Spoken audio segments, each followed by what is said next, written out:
Yo, this is Antonio Dixon. You're watching On That Note with Sean Stockman.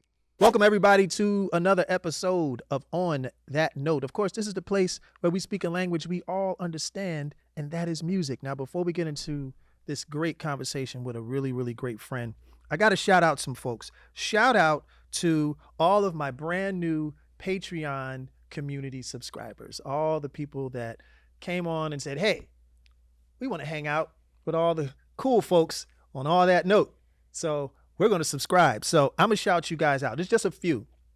I want to shout out Daryl Bass, Trina Jordan, Cliff, Deidre H. Gilborn, Jalen Strong, Tiffany Natasha, Leah Taylor, Laquan Conyers. Hopefully I pronounced that correctly. Preston Mitchell and Dwayne Green, just to name a few. And I'm going to shout out some even newer subscribers with each episode. So I just wanted to say thank you very much for being part of the On That Note Patreon community. Now, on with my guest. He's a longtime friend. Long time friend.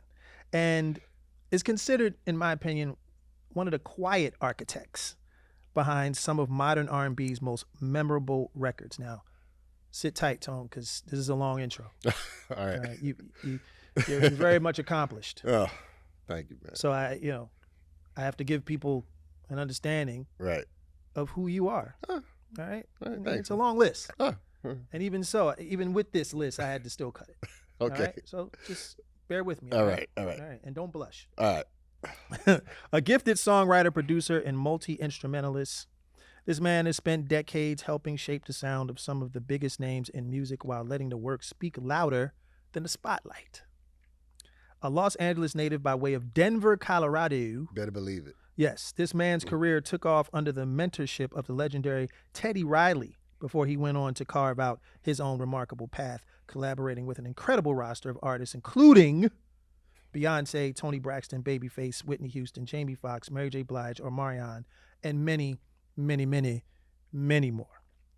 His songwriting and production credits span heartfelt ballads, chart-topping hits, and genre-defining records that have resonated with audiences around the world. His talent has earned him multiple Grammy Awards and industry-wide respect for his musicality, versatility, and ability to bring out the very best in an artist. Whether he's crafting melodies, producing timeless tracks, or writing lyrics that connect on a deeply emotional level, because, he's deep. Very. He has layers, like Shrek. This is going to be good. Yeah. For lack of a better analogy.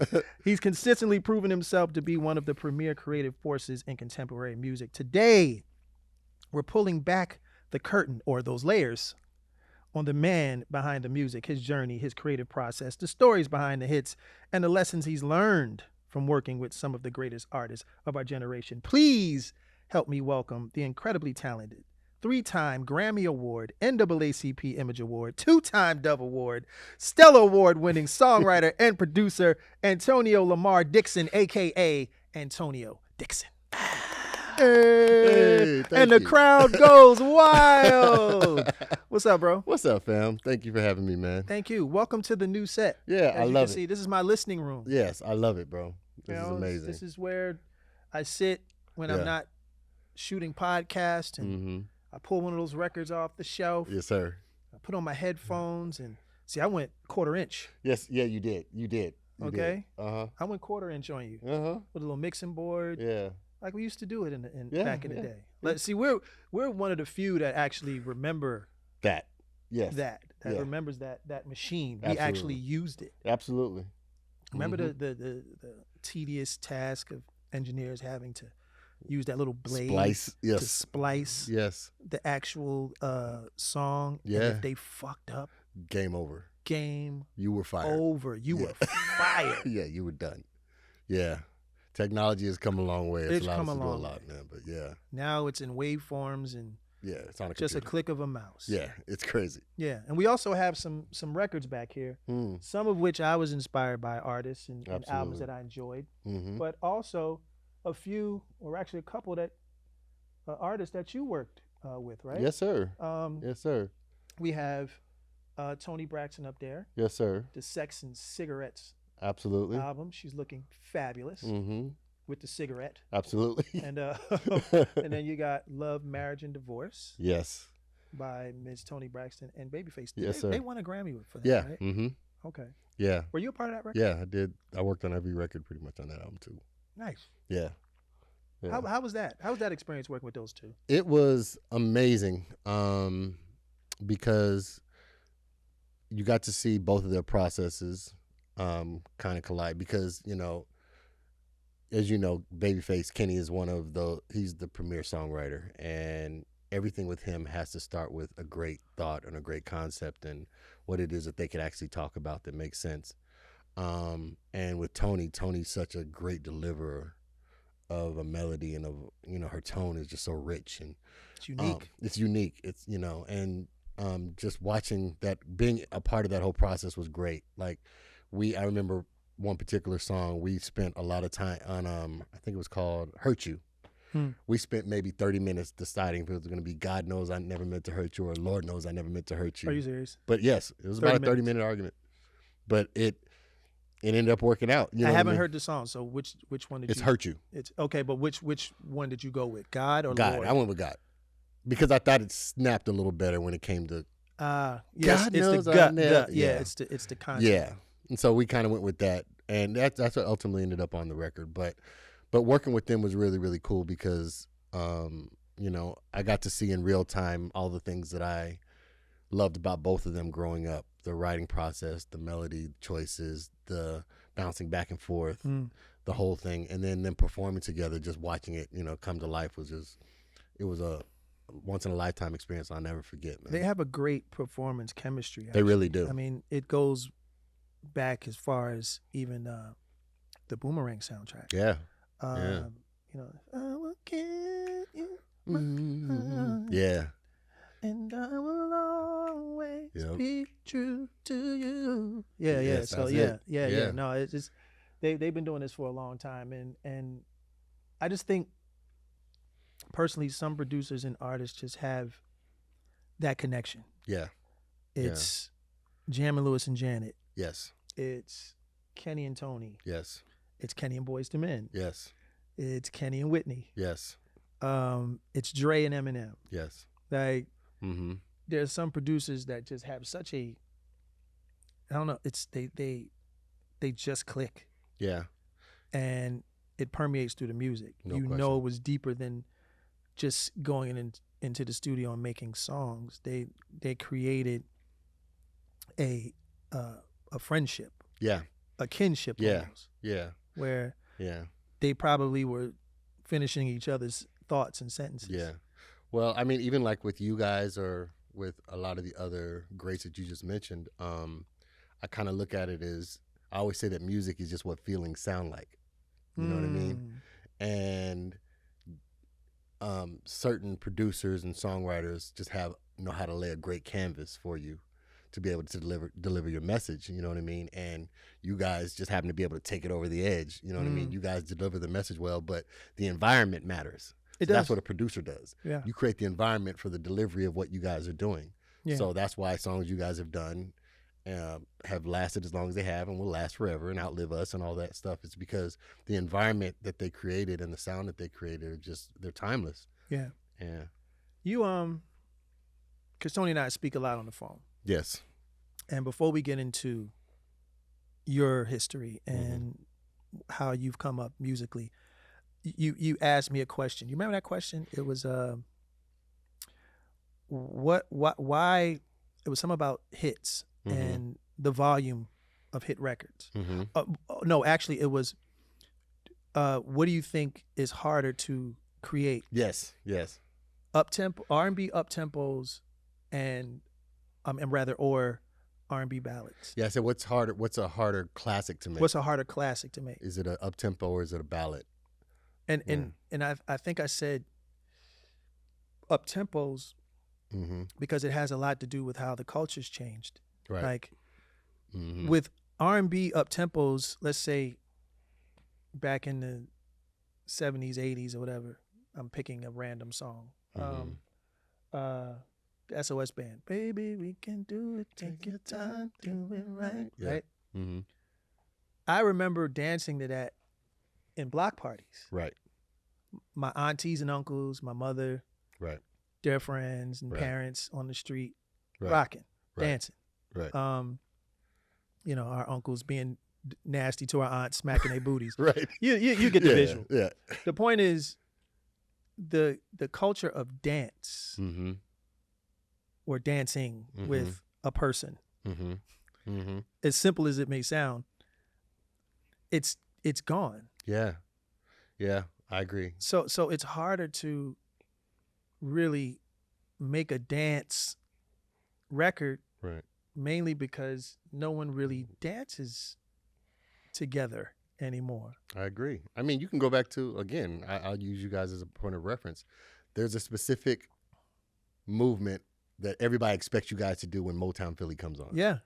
You know what I mean? Normally the Running Man. Yeah, literally, because but it's attached to, but it's attached to a time Right. where that's what everybody was doing. You know what I mean? Including myself. You know what I mean? Yeah, right. Like all of us that was a part of what we did when BBD came out with Poison. There was something that we all did when the Sweating. song came. We were sweating at the club or whatever. Sweating. You know, even if, like you said, if it was a backyard party or whatever, the whole point was just to do all of that. So I think that it's definitely a more difficult thing to create an up-tempo classic for that reason, because it's attached to a particular time, and a lot of times the audience, like you said, there's no one really trying to move like that anymore. And I also think the other thing that happens is, especially in black music, to me, is that the sounds tend to change a lot more than they do in ballads, production wise. And I'm thinking more from the production perspective. But a lot of times, you know, we have a moment where everybody's doing trap, and then you have a moment where everybody's doing, you know, whether it be go-go or whatever, you know what I mean? There'll just be different eras where that particular thing is just a prominent sound that everybody's going for to create the dance and the whole thing. Right. Whereas a ballad, it can be a piano, it can be a guitar, it can be, you know, strings, it can be whatever, and it can be reimagined, but it doesn't necessarily lose the essence of what it is. Sure. With a dance record, there's too much involved for it to lose that, you know what I mean? Sure. So, and that's what makes it tougher, I think. Yeah. But Yeah. do you think it's because I watched a clip of a gentleman talking about everything is basically, he used a certain word which is really cool, but I forget the name, the word, but he's basically saying everything is filmed now. Yes, that too. So when people are dancing, say on the floor, a little young kid, it's recorded. Yeah. And if they don't do it right, They're blasted. Then they're blasted and clowned, and you gotta check the kid for suicide watch, because Very true. just the constant barrage of insults and mean people Right. that don't make growing up and developing and making mistakes, although never fun, but it's definitely not fun when it's been documented. Right. I couldn't imagine growing up in this era and having to be that being my life, considering how much fun we used to have going to, like I said, going to a club or trying to dance or trying to figure something out literally you're trying to figure it out in real time on the floor, like what were they doing? And Right. And you just don't know. But like now you can't do that, because like you said, if everything and every movement you do is being documented, then you just always feel like there's a level of scrutiny that you're always under. Like you have to be a finished product in anything you do, from dancing to music to whatever. Everything is finished. They want finished products. They don't want process anymore. I feel bad. I feel for horrible the kids. for them. Yeah, I really do, man. It's tough. Yeah, Gotta be. because we did grow up in an era where, just like you said, we'd be in a club, not even knowing how to do the Cabbage Patch. You figured it out by night's end. You figured out by night's end. Yeah. Yeah. And hopefully with a fly chick that you were trying to holler at that was sweet enough to kind of help you, to walk you through it. Right. And not only you get a friend, you got a phone number. Right. So those moments were precious. Right. And it's a shame that a lot of these kids won't experience that actual real human connection. I mean, not saying it's completely gone, but it's been differentiated. Like it's different now. Yeah. And that sucks. Yeah, and also, you know, I think that we have to give it a little bit of grace, because I think we have to deal with the pendulum of life. You know what I mean? I think we have to go through this technological super spy watch world for people to appreciate connection again. even when it comes to, we can get into that later, but like when it comes to AI and all that other stuff, I Yeah. think we have to allow this time to happen. Yeah. And give it its space, because we have to realize how important this is, what we do is, the connection with one another, the getting to know someone, getting to communicate, learning to fail, learning how to, the art of all of that is necessary. But I think we got to deal with all of this first. Yeah. And to appreciate the good, you know what I mean? And that's the harder part. Yeah, that's true. So, but humans always have a real bad habit of, when things are new, we go so far to the left, yes, or so far to the right, and it takes years, sometimes decades, for something, for life, or for us as humans to regulate it and to normalize the situation, and then it finds its sweet spot. That's true. So it's weird. But anyway, yeah, I digress. Yeah. Let's go back to when you were a tyke. Yes, sir. Your formative years. Uh-huh. I call this segment, we're going to go back, way back in the time. Got it. I always use the age of 10. Okay. Around 10 or 11, because those are the years where you're no longer a baby. Right. And you're growing into more memorable moments. Like, you remember your years as 10 and 11 and the things that shaped you, the friends that you had, and the music you listened to. I'm assuming you were in Denver at the time. Yes. Okay. What was popping in Denver musically? Like, what was the scene in Denver, and what inspired you, or who inspired you to become the producer that we all know and love? Yeah. So the good thing about growing up in Denver, it was the Midwest, and I also grew up in the MTV era.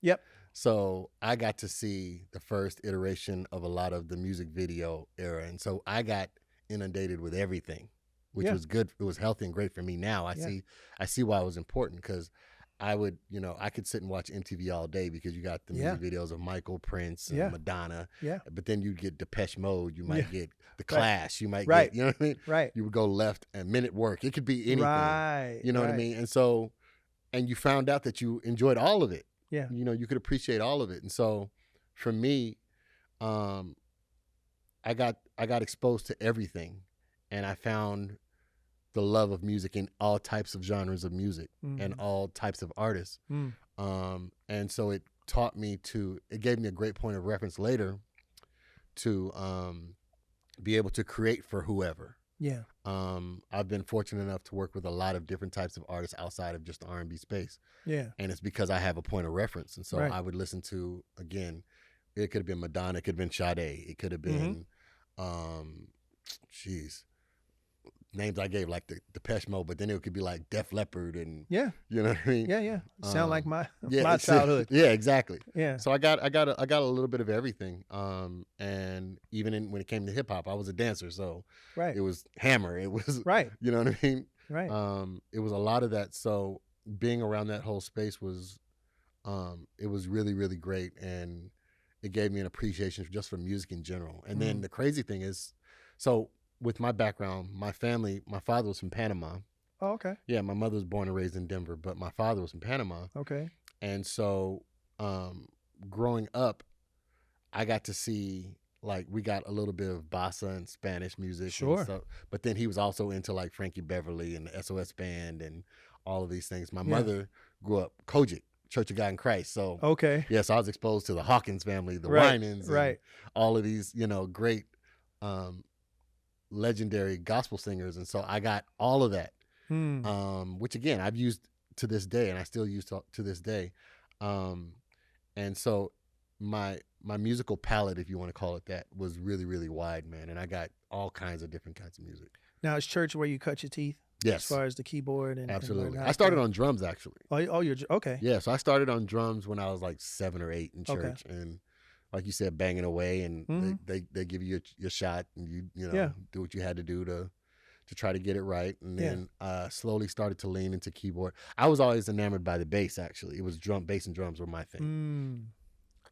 Anytime I'd watch like a choir or I'd say like a choir perform or whatever, I was always enamored by what the drummer was doing, what the bass player was doing, and I would always watch them. Yeah. And those were, to me, the two instruments that if you messed up, everybody knew it. That's true. So it was really important that they always got it right. Yeah. And I learned that really, really early. And so I used to love watching them. And so, yeah, it carried over into what it is that I do today. And the exposure I got, even being able to cross genre sometimes. There's certain things that I do that maybe a gospel lick that would work, but I'll put it in an R&B record just because I know it'll fit well. You know what I mean? And so, yeah, that's definitely what I did a lot. You mentioned drums and bass. That's very intuitive of you, even as a child, because just like you said, those in a band, the drum and the bass are the foundation. Yes, right. Like they have to lock. No question. That's why even when we have our band, you know, on the road, the bass is always next to the drums. Right. Always. Yeah. They have to. They are the rhythm. Yes. They have to lock. Yes. If they don't lock, yes, then everybody Everything else is off. falls. Everything's off. Everything falls apart. Yeah. And knowing that, or rather you being locked into that, makes me understand that you were already intuitive with how music, the foundation of music, should be formulated. Agreed. Yeah, that's exactly what it is, man. I understand a great pocket and a great drum groove with a bass player can be a whole record. Yeah. The Big Payback. There's Right. not much to that record. You know what I mean? It's all you need. You know what I mean? Yeah.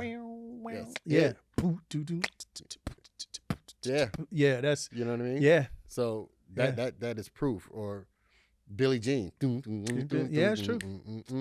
There's not much to that record, but you realize that like that foundation matters for everything else to stand on. Yeah. You can chord wise, you can go a lot of different directions. Yeah. But if the bass player misses a note, Yeah. if a drummer drops a stick Yeah. or whatever, it's everybody knows it. So it's really important, and that was always the thing that I locked on. Yeah. Yeah. I heard an interview with Tricky Stewart, Mm-hmm. and he was talking about how the reason why music is not as, in his opinion, and I'm paraphrasing Tricky, so excuse me if I mess up, but he says not as soulful is because there's no bass lines. Yeah. Like there's bass sounds, Yeah. but the frequency is different. Yeah. Of boom, boom, boom, boom, boom, boom, boom, boom, boom, boom, opposed to boom, boom, boom, boom,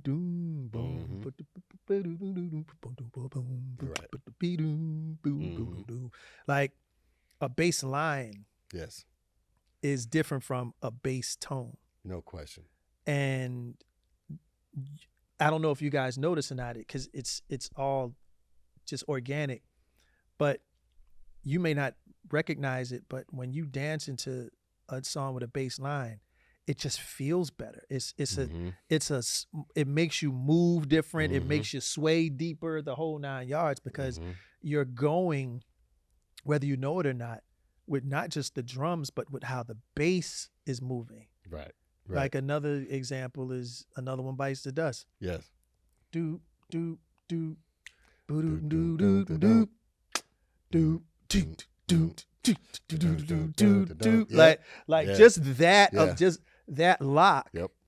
Is like it makes you Yeah. it makes your head go like, Yeah. damn, that shit is hard. You know what I'm Right. saying? Like, so Yeah. it is a difference now, because and here's my question, because I ain't even gotten into the questions. But do you find that difference in producers these days that use bass sounds opposed to bass notes? And do you ever try to kind of help them or guide them and say, hey, why don't you put a live bass player on there or something like that? It might change the whole dynamic of the song. Like, are they receptive to that advice? Are these new producers just stuck in what they think is what was hot and don't want to deviate or anything like that? Like, what do you find the differences in the producers now opposed to the producers of your time? Yeah. Fortunately, a lot of the artists I work with and the producers I work with are open to bass lines now. The ones who tend to use, the way I try to do is I try to play a middle ground. I'm like, okay, if we're going to use an 808, we'll use that as just like on the 1 and the 3 or somewhere in there where it's just like it's give you a nice undertone, but let's put, like you said, a bass line on top of it. So I like to blend, you know what I mean? I try to blend the world so that it kind of stands out a little bit. Because I love playing bass, even when I do synth bass, a lot of times, a lot of the records I do, I'll make sure that I do a lot more synth bass movement as if it was a live performance or whatever, just because I enjoy that, what you just said. So I try to figure out different ways to still appeal what it is that they love, but also show what I love. Right. So it's like, okay, instead of just using a tone, let's go ahead and have it move. Let me show you how to make it move, and so on and so forth. One of the project we just wrapped up on Kehlani's album, that was one of the things that I was fortunate enough to be able to do a lot, like on Out the Window and I Need You and Ooh, and all of, like Ooh I think is live bass, but then like I Need You and Out the Window and Unlearn, that was all synth me, that was all stuff that I played, but it was based off of me trying to make sure that we did like a live feeling, even when, because again, like when I go to like your shows or whatever, I like watching when the bass player goes and grabs a synth bass, and goes on the Moog or whatever, and still gives you what he needs, but you still get that booty, you know what I mean? Right, so, and so a lot of times that's what I try to do on records now is give them everything that they love about the low end, but like, let me show you how it can move and how it can be interesting and how it can have some dynamics to it as well. So I love doing that. Have you ever had a discussion with some of these producers about the lack of bridges? Yes, all the time. How does that discussion go? Because I've still yet to see a producer or a handful, at least, at the most, whatever, actually applying the virtue of the bridge. Right. Like, what is that discussion like? Like, why don't producers these days do bridges anymore? That's a multi-layered question that I would have to say because it can land on the responsibility of the artist sometimes. Unfortunately, we're dealing with a lot of artists who aren't necessarily great singers, to be honest, who could actually carry a bridge. We're not dealing with a lot. Okay. You know what I mean? That's a word. Yeah. Because it's true. Yeah.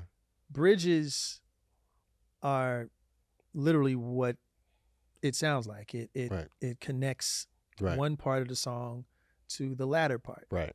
And normally that is the peak or the arc. Right. The top of the arc of the song. Right. Which requires a level of prowess. Prowess. Yes. Yeah. That you have to be able to deliver. Again, we live in a culture now where, to be honest, if you're delivering a bridge the right way, you have to dig into your inner simp. And these days, kids don't want to look like simps. Right. They want to be cool. Right. Where a bridge, it really does expose you. Yeah, it does. It does. Not just vocally, but emotionally. Yeah. Yeah. Like, you got to pour yourself into those 8 bars. Yeah. Yeah. And a lot of kids, maybe they're afraid? Yeah, I think that they're afraid. To be honest, I think they're afraid. I think they're afraid of everything you just said. I think the vocal part is part of it, but I also think the fear of vulnerability, like we were talking about the cameras earlier. Yeah. Because now this is going to be cemented and a part of their history musically. And they don't want to say certain things that maybe can come off simpish or whatever, or, for whatever reason. And they have a certain level of fear that comes to it. Then you have to deal with the songwriting part of it. What are you going to say that you haven't already said? What conflict haven't you resolved yet? What conflict is still there that we need to discuss? You know what I mean? It's gotten to the point now where, for lack of a better word, we haven't written songs where we try to paint a really good picture anymore. We go straight at it. This is what I want. This is what you are. This is what I'm getting. I hate you, or I just want to hit it. That's it. You know what I mean? Like, there's no middle ground. There's no process. Again, back to process. There's no processing your emotions, processing your thoughts, and realizing that there's sometimes going to be a conflict. Maybe this person isn't good for me, but why do I still keep going back? what is it about you that has me still yearning to be with you, but at the same time knowing you're no good for me? Well, that's what you can talk about in the bridge. Yeah. Instead of just, I hate you. Right. You know what I mean? Yeah, with no resolve. With no resolve. And that's where the problem is. We have a lot of records where there's no resolve. But it's also a reflection of, I think, the relationships we're seeing too. There's not a lot of resolve. If you're looking at social media, it's you've been accused of something, you did it. If I heard something or if I saw something, it's you're done. Yeah. No one there's no second chances. No one deep dives. Yeah, there's no deep diving. I don't need you anymore. I've got a whole, I got a roster. I don't need you. So why should I stick around for anything? And so we don't have any of that conflict resolution, you know what I mean? And that's what a bridge does. It helps create, it deals with the tension, but then there's also a release of conflict resolution that hasn't been dealt with. And so I think all of that, that we can go into the psychology of music. That's a lot of it. Like, I think we just don't deal with that stuff anymore. And so I think because of that, a lot of times we just say, let's not even deal with the bridge anymore. Then you got the other side, which is nobody's dealing with radio anymore. Yeah. And so because radio's been trying to fight. Right. They've been fighting for their lives. They've been fighting, now, right. And so, if you're fighting to keep someone's attention and 2.5 minutes is all you get, you say what you got to say and you get out because people are already going to the next song. Whereas there's no build up again anymore for people to even go on an emotional journey. They just want their next fix. You know what I mean? Everybody's looking for their quick dopamine hits. And so I think, unfortunately, it's been reflective in our music. But I'm also hopeful with projects like Kehlani's a project and a lot of other artists that I'm looking at and working with right now, that changes, where there's a level of comfort with being vulnerable, being honest about how you feel. Right. And being open to, let's go somewhere a little bit different on this particular part of the song and see where it leads us. And let's just, walk everybody through your journey of what you're thinking about and what it is that you want to say. And then let's make a resolve at the end where, we can go ahead and vamp the song out. Here's a note for artists who are listening to this, newer artists specifically. Because Toni just touched on a point. Obviously, mental health issues has been very, very, it's been an important thing that a lot of the younger kids are going through. Right. For those artists out there that are suffering through mental health issues and doing the work, hopefully seeking therapy and things of that nature, part of your catharsis could be the bridge. I completely agree. I mean, he just stated it. Like, if you're writing a song, right, and you're going through something and you don't like the person anymore, and you're writing that I don't like this person anymore, really go deep and explain why. Right. The deepest part is your bridge. Yep. A skilled producer will allow you to write that. Right. They will make music around it. Right. You then have to express it how you felt it. And in the midst of that, maybe there's some healing there. I completely agree. So even when you're recording it and when it becomes a big, big successful smash hit and you're singing it every night, that could probably be a catharsis as well. That could help you. Like, music is healing. Yes. And it's a double solvent, I guess, if when you're actually singing it, trust me, when you're singing something and you're pouring your emotions into it, it can really bring out some deep rooted feelings that probably needs to be removed, dredged out. Yeah. So kids, don't be afraid of the bridge. Yeah. The bridge could help you get over to the other side. And here's another thing to add to that. Just I completely agree. That was a good one. That was a good one. Here's another part of it, man. Just think about how many songs have been therapy for us when we didn't know how to express what we were That part. thinking. I'm a big believer that music is a gift from God anyway. And once we're just a vessel. So once it comes out of us, it's no longer ours anyway. So let it do what it's supposed to do for other people.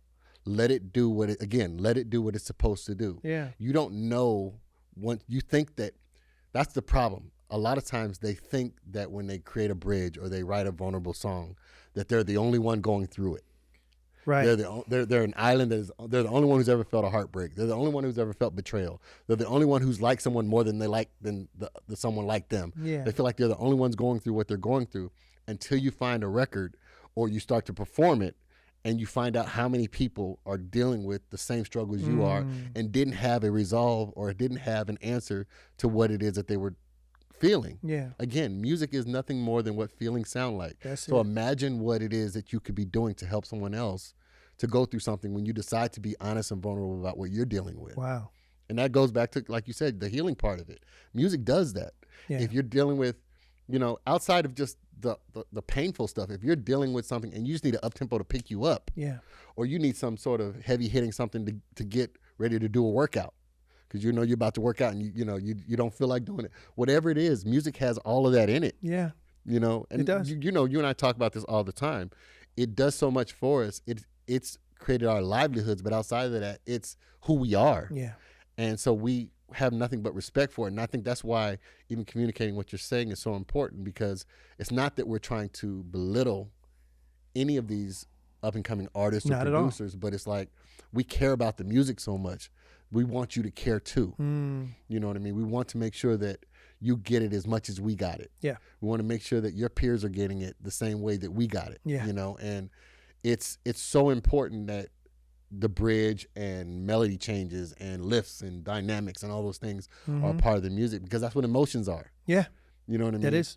And if you, again, like you said, if you just keep them in and you don't have some sort of expression for what it is that you're feeling, then that's when you have those moments of abuse, and whether it be physical or violence and all these things towards each other, because we don't even talk it out. Yeah, we'd rather tweet it out. We'd rather tweet it out. You know what I mean? They say courageous thumbs. Yeah, courageous thumbs. Yeah. Yeah. We'd rather just tweet it out and talk about somebody versus trying to figure it out and, again, coming up with a resolve. So all of that makes a lot more, even as we're talking, makes a lot more sense to me as to why the music is what it is. We have to deal with the psychology of the human first, to get it out in the music, you know, because the music is only, I say this all the time, the music is only as good as the humans who make it. So it matters that we get a little better at working on ourselves and working on our relationships and all of those things, so that the music actually can be reflective of the people that are making it. Try Bridge Kids. Please. It could help you heal. Yes. Yeah. Yep. So speaking of artists, or rather producers that make great bridges, you started your career off, first off, what made you leave Denver and go to LA? Like, how did that transition come about? I'll give the shortest version I can. So Denver is where I fell in love with music shortly after my father passed away. So my father passed away from a car accident. And I was told at that point that you're the man of the house, take care of your family, that whole thing. And so I, at that time, thought, okay, well, you can't cry. It's time to grow up quickly. You can't show emotion. You can't do anything. You just got to make sure that you're strong for everybody. My younger brother, I wanted to make sure I was strong for him, and that I could pick him up. My mother, my grandparents, everybody. I was just, that was something that was self-inflicted, but that's how I took it. Anyway, my uncle comes in and moves in with us, and he has a keyboard, an Ensoniq EPS 16 Plus. Okay. Was the keyboard. So it was one of the first samplers. It was a predecessor to the ASR 10. Yeah. So he moves in, and I fall in love with this thing. I'm on it all the time. It was the one place I could escape. I was not great at it, but again, I had started on drums and bass earlier, so I could figure some things out, but I wasn't that good. So I learned that, and I would put headphones on, and I would do it all day. There were days where I wake up, put the headphones on, and I look up, and it was dark. Wow. And I would just do it all the time because it was the one place I didn't feel anything. I didn't feel any hurt. I didn't feel any pain, all that stuff, right? And I could express myself. So if I was sad, I could do I could find a slow song to learn how to produce. Right. Or if I needed a pick-me-up, I could figure that out. So that's what I did all the time. Fast forward, graduate from high school, go to Hampton University in Virginia. Mm-hmm. So that's how I met Teddy. Okay. So while I'm at Hampton, Teddy had Blackstreet. They used to rehearse on our campus. Okay. In our auditorium. Mm-hmm. So one night they're there, and I'm finding out I'm knowing they're there, and so I'm pulling up with my backpack of demos, and so I send one to him or one of his, somebody that worked with him, whatever, and I gave it to them, and he was very cool and everything. Played it, and I got a call back. They wanted me to come he had a studio in Virginia Beach, which is about 30, 45 minutes away. The Future, right? Future. Yeah. Mm-hmm. And so I got to go out there, and I was around him, and I just got to be a fly on the wall. And I felt like I was in heaven. Wow. You know what I mean? What was the energy like working with somebody as amazing as Teddy Riley? This is somebody that has made, at this point, stuff for Blackstreet, Michael Jackson, Guy, Bobby. Yeah. What was that experience? So the times that I could be there wholeheartedly, because I was still in school, so I would dart over there anytime I had time and come back. But anytime I was around, I just wanted to be a sponge. I didn't care about placing a record. I didn't care about giving my 2 cents. It was like he to me was the god of music. Let me just watch everything he does and soak it up. And I'll be honest, man. I was honest with myself. I was like, I'm not that yet. I'm not ready. Let me just learn. Let me use this as a moment of internship. Let me not worry about trying to get a placement or play in my tracks or whatever, because he'd have me do little stuff here and there. But it wasn't anything, I'm not saying it was anything substantial, but I really just cared about watching and studying him and just watching how his professionalism, watching how he got to handle things. And that was the other thing. Back then, a lot of the sessions were very private, so I wasn't always having access to those sessions. You know what I mean? Because that's what I was going to ask you. Were there any songs that you were witness to that became a huge success? Well, I just heard Rex and Effects after, because he had done, he had just done Rum Shaker. Yeah.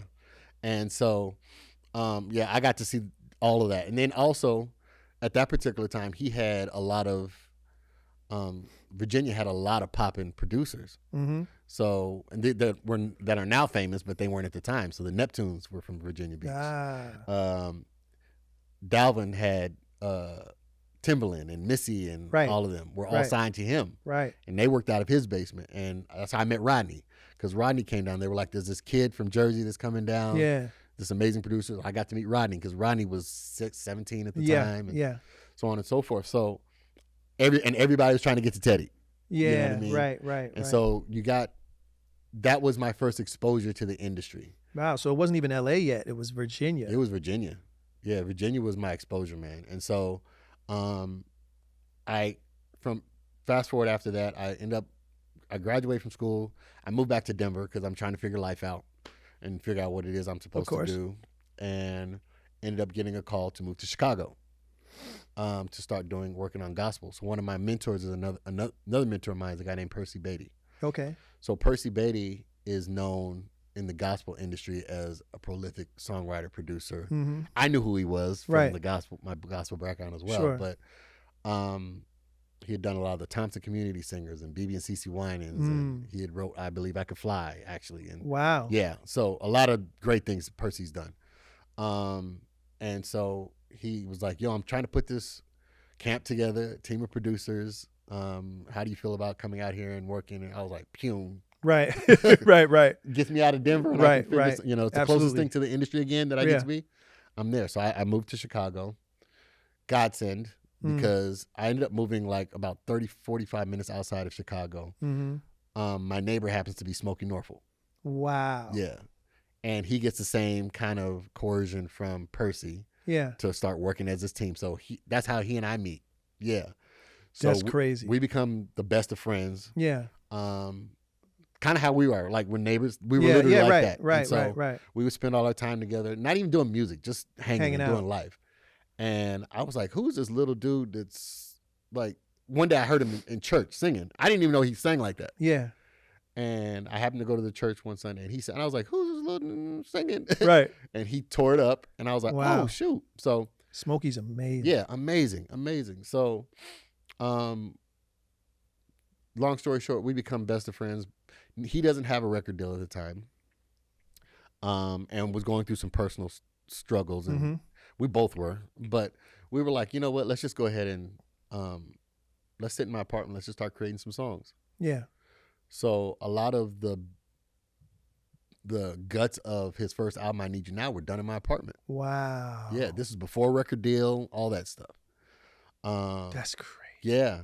And so, and we talk about it all the time. He documents it as well. We had to fly back to Denver on buddy passes to use my friend's studio to go and record and mix it and everything. And all of these things we did. Hustle mentality. The hustle. We hustled, man, and we did everything we could to try to make it work. Yeah. Chicago was another great breeding ground for me, but it really built that relationship. But the other thing for me is it was either you worked like with R. Kelly or you did hip hop or you did gospel. There was not a lot of other alternatives for me that I saw at that time. Right. You know? Right. So I got frustrated with that because, again, my background is a lot of different types of music. Yeah. And so I kind of felt like it was better for me to move to LA.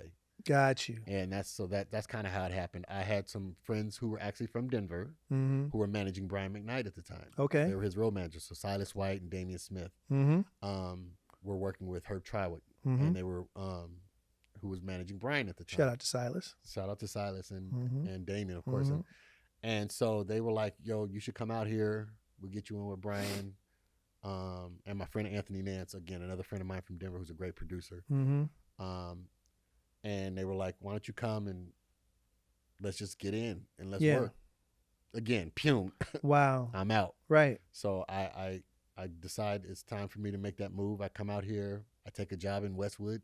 Okay. As an account manager because I'm newly married at the time. So I'm trying to figure out how to, you know, pay the bills. And right. Got to be an adult. Got to be an adult. Try to be, right. And at the same time, trying to figure out how to make this thing work. And so I would drive from my job as an account manager to Glenwood, to Glendale. I'm sorry. Glendale. Yeah, to Glendale to his studio. Okay. And so I did that 5 days a week. So I'd work from 7 to about 3:30 or 4. And go. Be in traffic for an hour and a half to hit the Glendale. studio. And I'd be in the studio at night. And whatever he wanted me to do, I did. Back to being a sponge. Let me figure this thing out. Let me see what it is that I can do. Right. I can contribute. And so that's what I did. And so that's kind of how the LA thing happened. Was it took me in a bunch of different ways, but I ended up working out with Brian. So. And then you ended up working with the world famous Underdogs. Yes, sir. Yeah. So you dealt with Mr. Harvey and Damien. Damon. And what was that like? Because I know it was like a whole just crew of people up there. Like, can you list who was in that whole Underdogs conglomerate umbrella? Like who was there? It was you. Yeah. It was Harvey. It was Damon. It was Steve Russell. So when it started, even prior to me getting there, it was Damon, Harvey, and Jay Valentine actually. And Jay Valentine. And then Steve Russell. Steve Russell. Got you. And so they actually were working together. Now when I came along, myself and Eric Dawkins came around the same time. So this is around the time when Tyrese's album was being made. Okay. Yeah, and so like How You Gonna Act Like That. Yeah. 2,000 watts, I think. Yeah, I think it was 2,000 watts. Yeah. And so it was. I remember I'd actually gone to the studio because I had been working with Justin Timberlake. Okay. On a lot of the demos he was working on, which ultimately ended up on Justified. Damn. And he asked me to come to the studio. He's like, I'm supposed to work with these guys. Yeah. Would you come and write with me? I'm like, absolutely. Again, Pune. Right, Pune. Yeah. Let me do what I got to do. Yeah. So I met them, played them some records, built a great relationship with them. They were like, you should come up here and let's continue to build and work. And that's how my relationship with them happened. And so it was, when I was there, it was myself, Damon, Harvey, Eric Dawkins. We're kind of like, we had worked together for maybe like 4 years. Where it was just pretty much us four. Mm-hmm. So I think Steve had gone off and was doing some other stuff at the time. Got you. And then ultimately Steve ended up coming back. Mm-hmm. And then during that process, we were working on Tank's record. Okay. On the Sex, Love, and Pain album. Got you.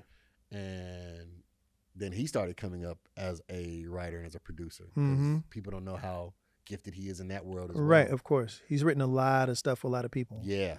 He's amazing. Another amazing one. So then he started coming up and was around. And so he worked with us for a while. And then ultimately you had your James Fauntleroy came up there and Rob Knox and it just started to grow. Superheroes. Yeah. And the thing that was really great for me was I remember the good times we had outside of creating music, but we also obviously we did a lot of great music, but everybody could do a little bit of everything. Right.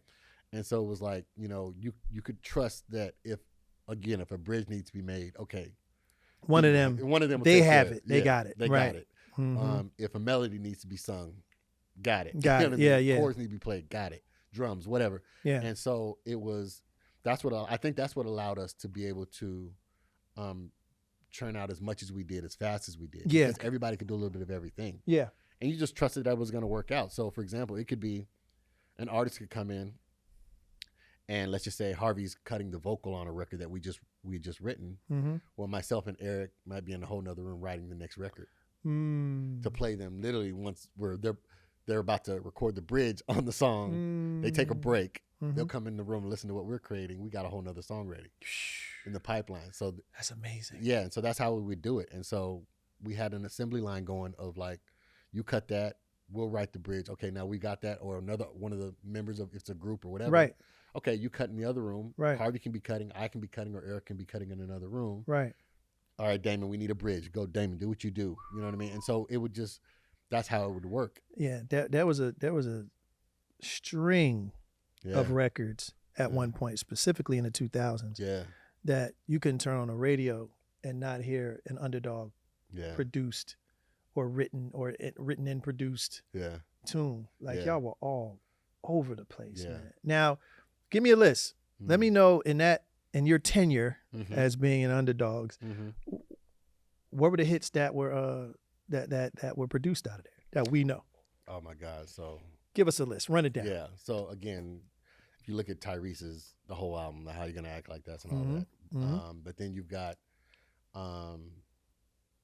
So How You Gonna Act Like That? Yes, but then they did the majority of that first album. I mean, that was the second album. So you've got Signs of Lovemaking and all of those. I Like Them Girls. Yep, I Like Them Girls was on the first album. Oh, okay, the first. That was okay, prior to me coming up there. So got you. But then you've had Sorry 2004, Ruben Studdard, Chris Brown's first album. We did 5 records on. How Could You, Mario.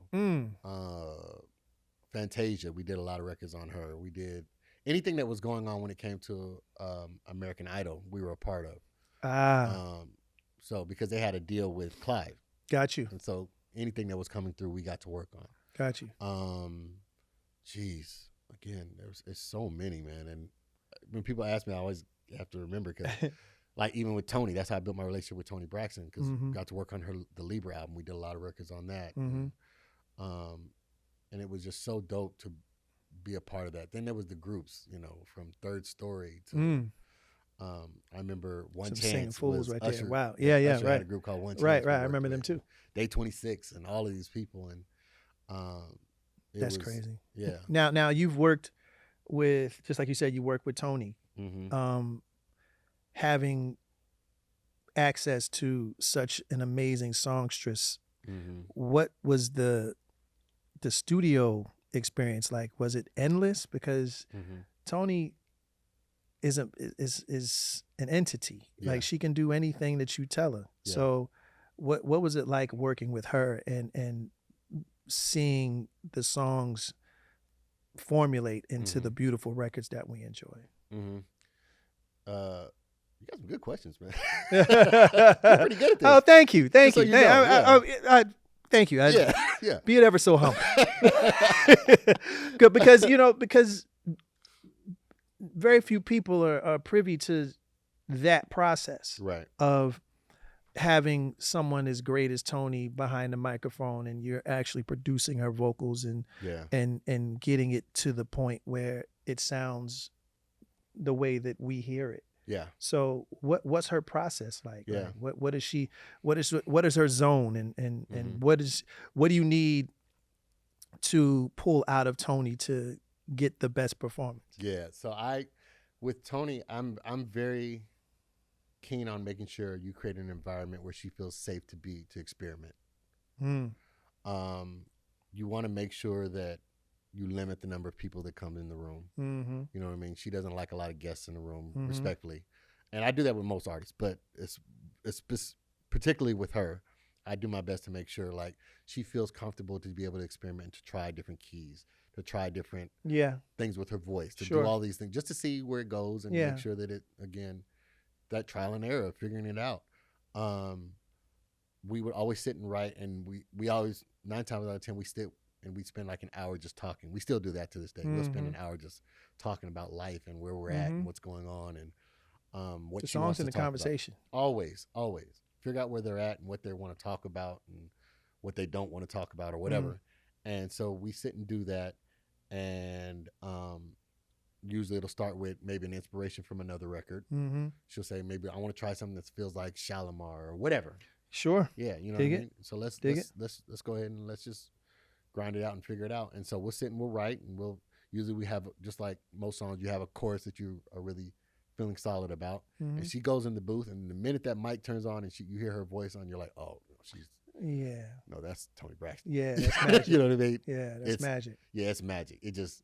Her voice is just undeniable. It really is. And so when she gets on the minute she starts to sing, you just can't help but be inspired, because then that's what the thing. It's the same thing with, I'll say that same thing with Babyface, with Kenny. Yeah. When he gets on the microphone behind that booth, I'm like, oh my goodness, it's a different thing, but it inspires you to want to create more. So then while she's singing, I'm thinking about, okay, where I can do to embellish her voice.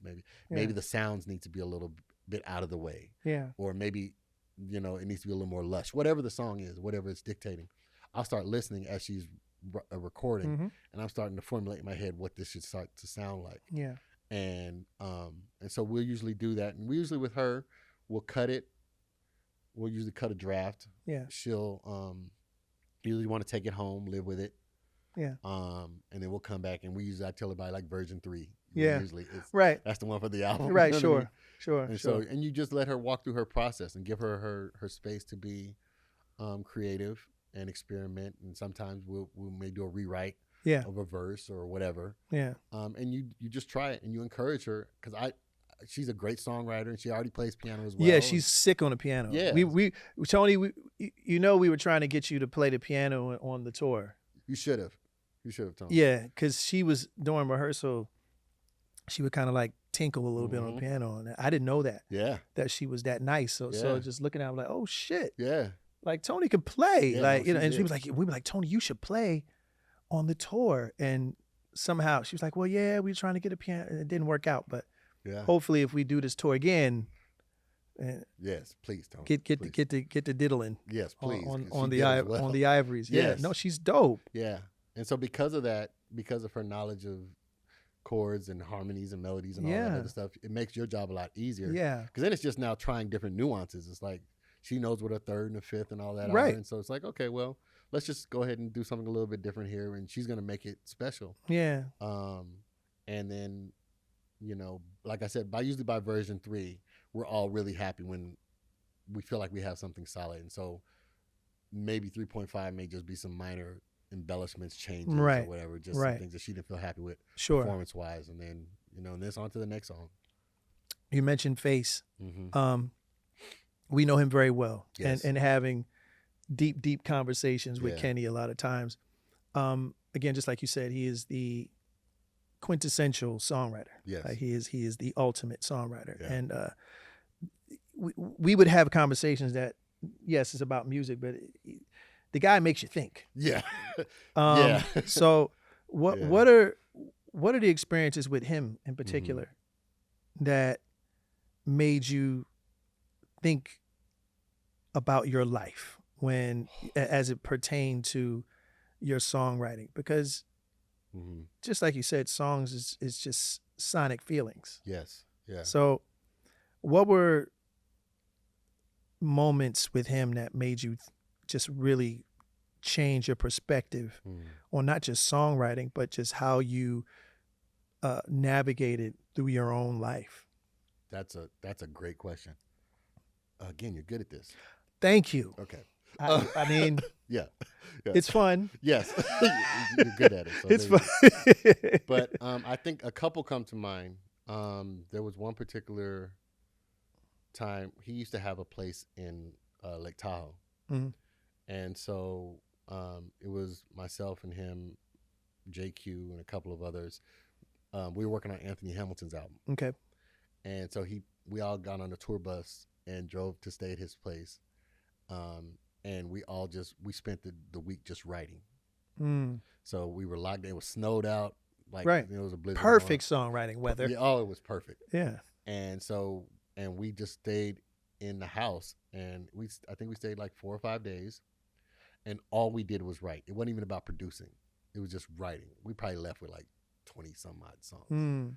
But we sat down, we'd have conversations, we'd eat, and we'd write. And then we try, and then you think, okay, well, I'm going to go take a nap. No, he's grabbed the guitar, and he's already on to the next song. And so those would be, those moments where I was just like, wow, this dude really loves music because he doesn't have to do this. Right. And it made me start to think about, do I really love it this much when he has all of this and doesn't need to be in this room, but wants to work harder than anybody? And I was like, okay, I got to make sure if everything he has, I believe, all the accolades and all that, he deserves, not just because of how nice he is as a producer and as a songwriter, but he works. He works like he's never done it. You know what I mean? And so it taught me a level of respect for the craft and for writing and the level of energy it takes to hone in on a great song. We'll rewrite a song 3 or 4 times. Yeah.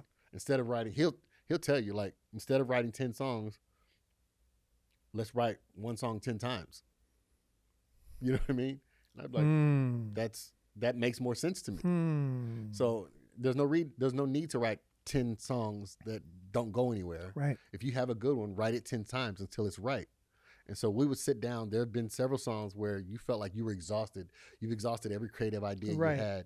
But then he would take one word and twist it, and it gave the song a whole new meaning and a whole new life. Wow. You're like, wow. I get why we went through this labor to get to it. Right. And that's what he would do all the time. And then another case, I remember we were talking about relationships somehow, and he was talking about, I think it was on a personal level, and I was asking him about how he and his ex were still so cool. Right. And how he was able to navigate that, and he just watching how they dealt with each other, even with the family and everything. And it was just something I was wrestling with, but I was watching him deal with it. Right. And the advice he gave me, he's like, well, none of us are perfect. And why would I not, if I care for her and if I cared for the relationship, why would I not be okay with her being happy outside of me?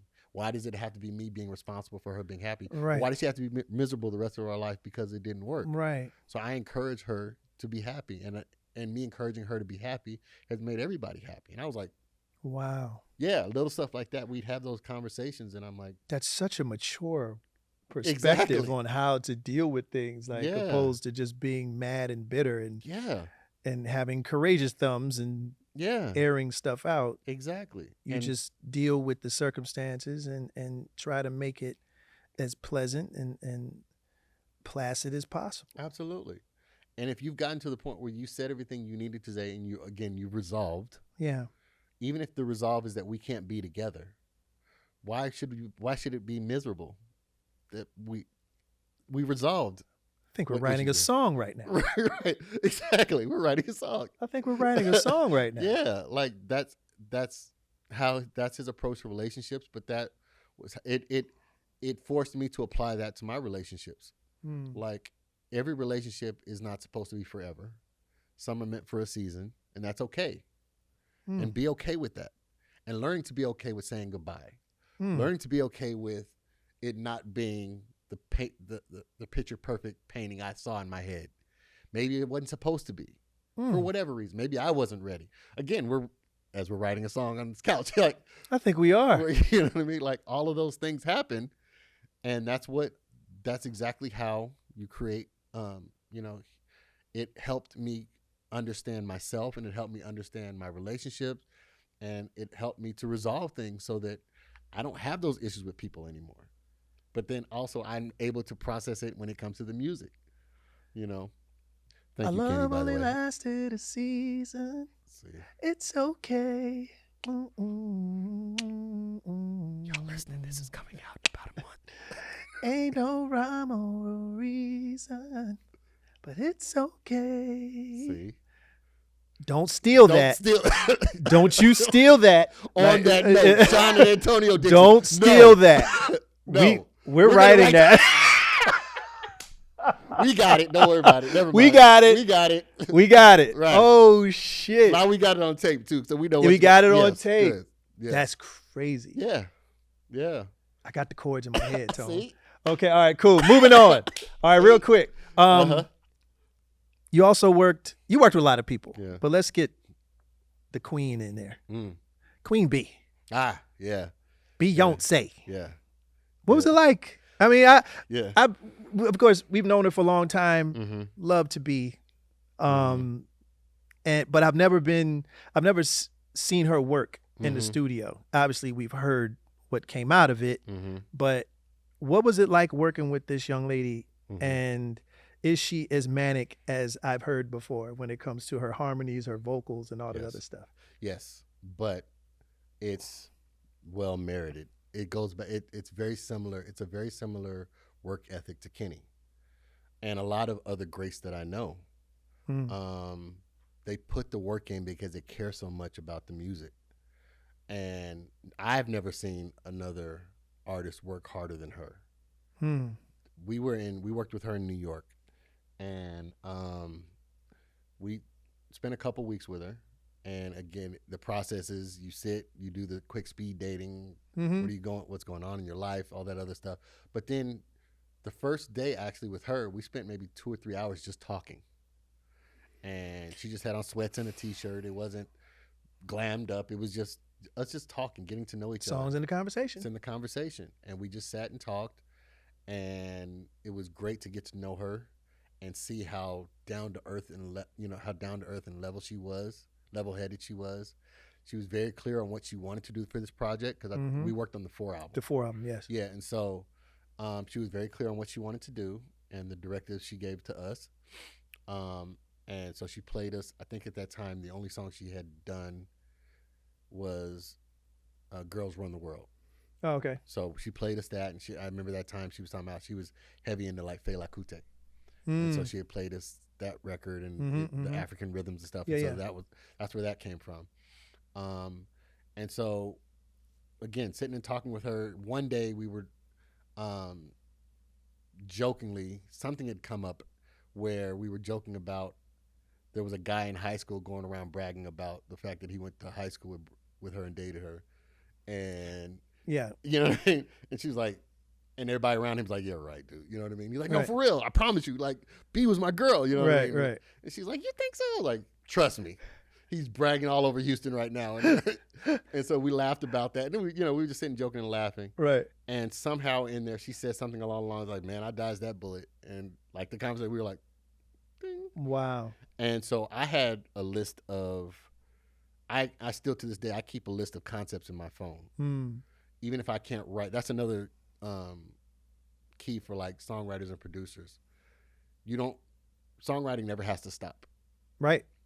You know what I mean? So anytime an idea comes to me, like we were just doing a great conversation or a great thing, someone says something that triggers something, I usually would write it in my phone. And I had that concept, that title in my phone, best thing I never had. 'Cause I like to flip on it. And I remembered I had presented it to Kenny a while ago, prior to knowing we were going to work with her. But long story short, we're out there talking, and she mentions like she had dodged a bullet, and I was like, okay. And so she left us, and I was like, what do y'all think of this? And then Kenny was like, yeah, best thing I never had. That works. And so we kind of worked it out. And so it ended up being one of those things where it's like, let's create the song. We wrote the song. She worked her butt off. She cut it. And it was nothing but excitement. It was pretty awesome, man. Yeah. And that's how songs are written sometimes, folks. Yeah. You know what I mean? Yeah. Taken from a true master. All right. Now let's have some fun, man. Yes, sir. You know, for the record, I only asked you maybe 2 questions in this whole thing. I don't even know why I carried this crap. Yeah. We definitely need a part 2. We definitely need a part 2. But all right, let's have fun. Sure. Top 5 favorite producers. Oh. And it's not necessarily in the order. Uh-huh. Just give me your top 5. Who are your GOATs? Go. Quincy Jones, number 1. Boom. Jam and Lewis, or as a conglomerate, is another. Let's go. Yes. Babyface in L.A. is another. They're pretty good. Teddy's another. Teddy's okay too. Yeah. And I'm going to go with David Foster. Yeah. David Foster. Yeah. A lot of people forget. Yeah. He was before Celine.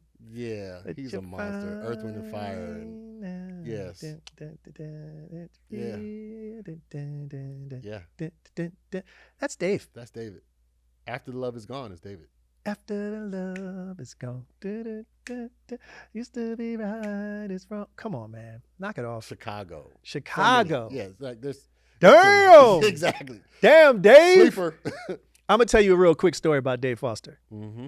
I go by his house one day, and it's my first time really getting to talk to him. The Palace. Yeah. In Malibu. Yes. So we're talking. He leaves the room, and I'm just looking around. Yeah.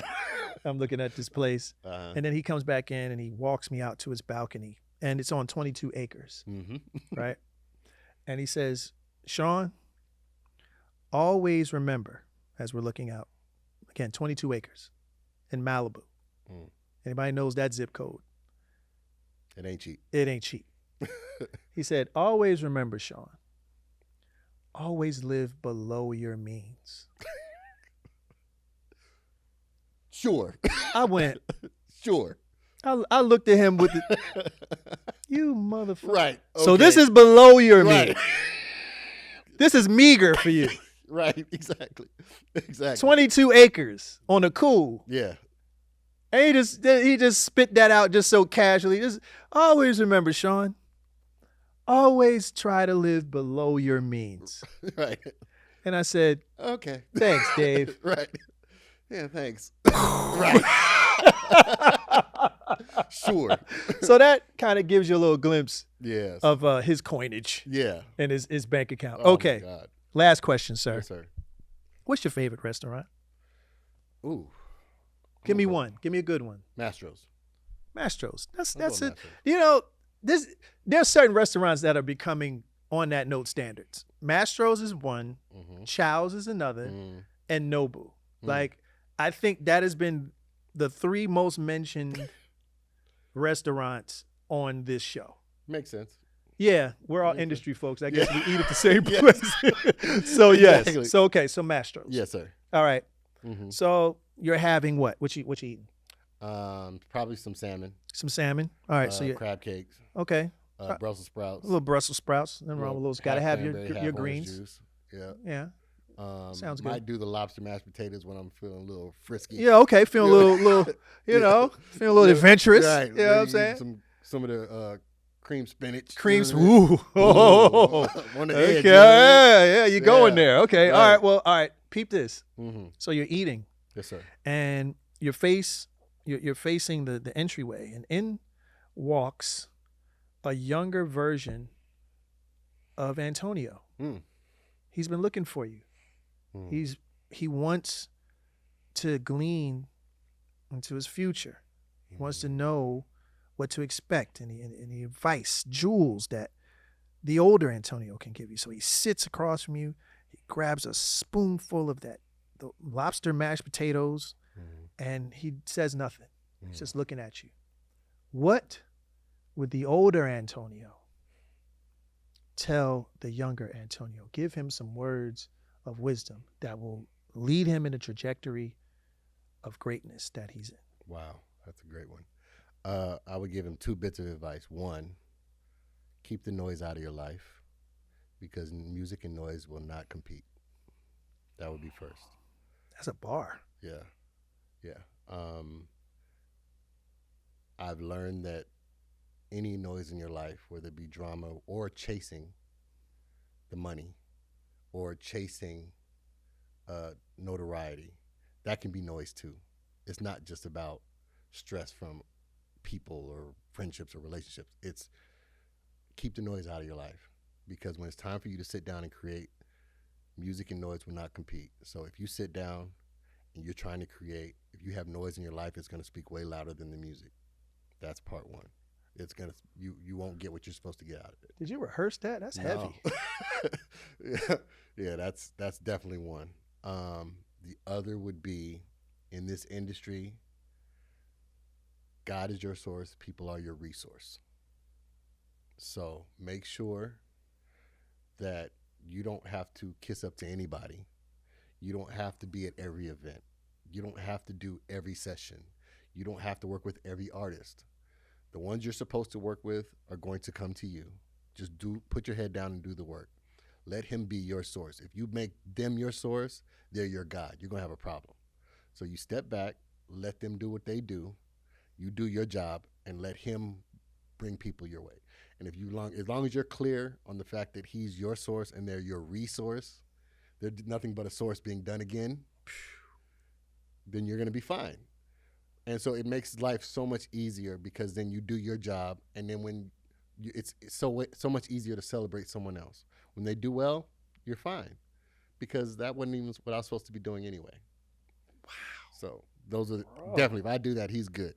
Bro, that's a ton. That weighed a ton, bro. Yeah.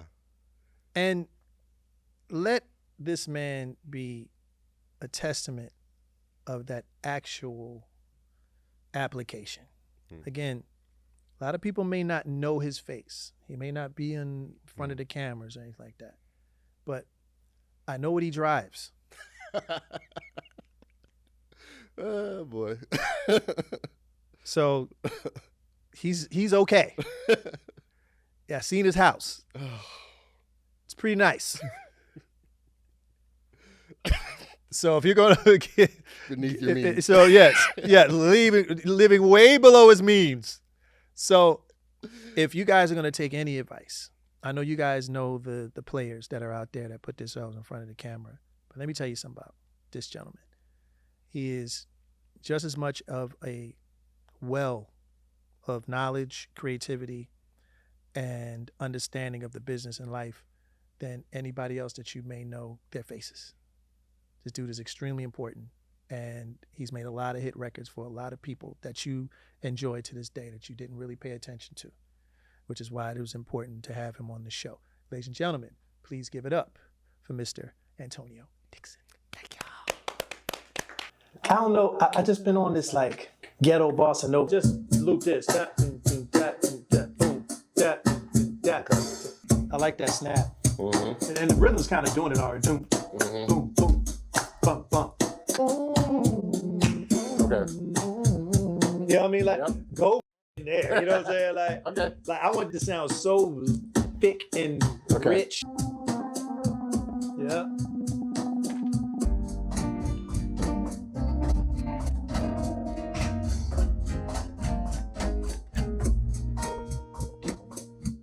Nice. I want to put those little saucers, activate the dope stuff. The dope. When you be dope like that. Right. Yeah. I got you. Okay, yeah, do the octave thing. I don't know if you got a piano with a pad under it. Some George Duke. You got it.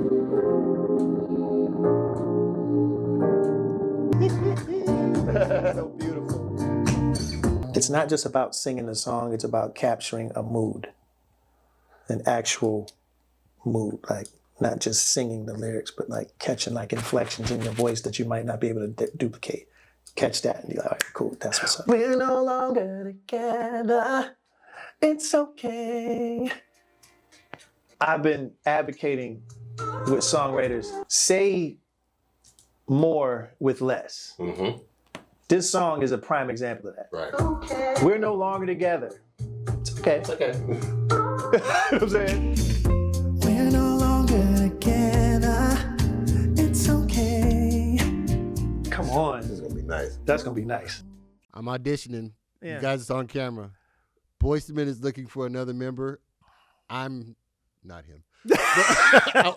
Hey, Tone. Never mind. Hopefully I did this record some justice. Yes, absolutely. I love you. Love you too, Tone, man. love you, bro. Yes, sir. Thank Once you, man. again, Mr. Antonio Dixon. Guys, make sure you like, subscribe, share this whole conversation. It was a deep one. Yes. And we hope to see you again soon. God bless you. Peace and love. Hey, y'all. Thank you so very much. Make sure you guys like, comment, and subscribe, all right? Our Patreon page is up. And if you like this video, we got a couple more for you to watch, too.